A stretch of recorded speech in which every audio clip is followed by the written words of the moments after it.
तो आपको एक रंगोली बता रहे हैं जो लगभग 24 बाई 24 फुट में बनी हुई है। बीच में आप देखेंगे तो किसान है जो धान की खेती कर रहा है।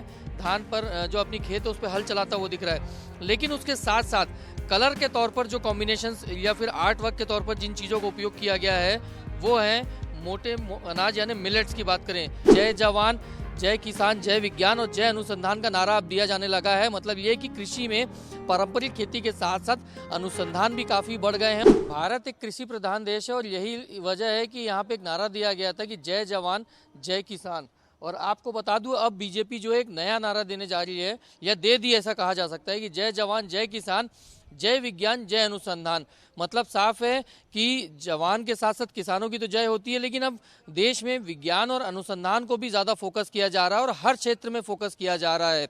कृषि की बात हो रही है तो कृषि की बात करते हैं आपको कि छत्तीसगढ़ की बात करें तो धान यहाँ पर मोटे तौर पर सबसे प्रमुख फसल है और सबसे ज़्यादा किसान धान ही उगाते हैं। लेकिन धान के साथ साथ किसानों को दूसरे फसलों के प्रति भी आकर्षित करने के लिए सरकार योजनाएं चला रही है। और यदि मिलेट्स की हम बात करते हैं तो देश भर में भी मिलेट मिशन चलाया जा रहा है और छत्तीसगढ़ में भी इस पर फोकस किया जा रहा है।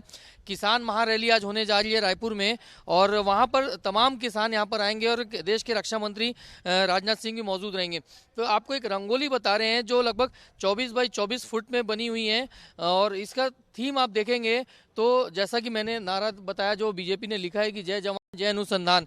तो बीच में आप देखेंगे तो किसान है जो धान की खेती कर रहा है। धान पर जो अपनी खेत है उस पर हल चलाता हुआ दिख रहा है, लेकिन उसके साथ साथ कलर के तौर पर जो कॉम्बिनेशंस या फिर आर्ट वर्क के तौर पर जिन चीज़ों का उपयोग किया गया है वो है मोटे अनाज यानी मिलेट्स की बात करें।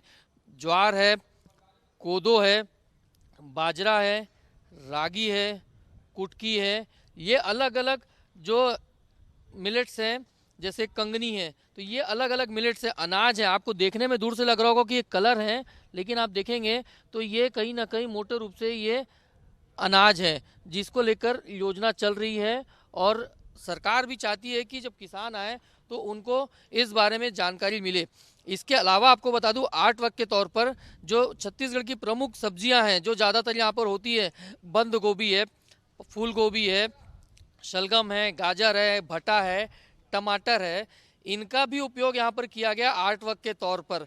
तो ये कहा जा सकता है कि अपने आप में एक अनूठी रंगोली है जिसके माध्यम से जो आर्टिस्ट है जिसने रंगोली तैयार की है वो किसानों के प्रति बताना चाह रहा है, किसानों को आकर्षित करना चाह रहा है कि छत्तीसगढ़ में धान के अलावा दूसरे अनाज हैं जिसकी भी फसल वो ले सकते हैं और सरकार प्रोत्साहन के तौर पर इन अनाजों के लिए भी किसानों के लिए योजना चला रही है।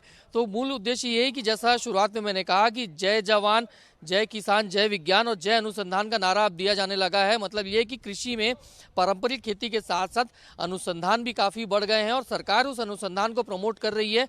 और इसी तरीके से धान की खेती के अलावा दूसरे जो फसल हैं, मोटे अनाज है, जो किसानों को ज़्यादा फायदा देंगे और कहीं ना कहीं आज पूरे देश में, इन्हीं विदेशों में भी इन अनाजों की डिमांड बढ़ रही है।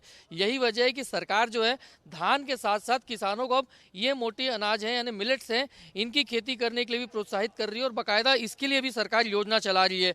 और कहीं ना कहीं एक आर्ट वर्क आप देखेंगे 24 बाई 24 फीट की जो बड़ी रंगोली बनाई गई है, तो पूरे इस रंगोली में आर्ट वर्क में यही थीम नज़र आ रही है जिसमें मोटे अनाज हैं या फिर जो फसल है, सब्जियां हैं, इनकी खेती भी किसान कर सकते हैं और उससे भी ज़्यादा लाभ ले सकते हैं। तो आपका क्या कहना है इस आर्ट वर्क को लेकर और सरकार की ये जो थीम को देने की कोशिश की है बीजेपी ने, उसको लेकर क्या लगता है? इस आर्ट वर्क पे आपका क्या कमेंट है वो कमेंट कीजिएगा ज़रूर। ये वीडियो कैसा लगा इस पर कमेंट कीजिए, इस वीडियो को लाइक भी कीजिए और शेयर भी कीजिए। IBC 24 की यूट्यूब चैनल के लिए कैमरा में नरेन के साथ मैं स्टार जैन।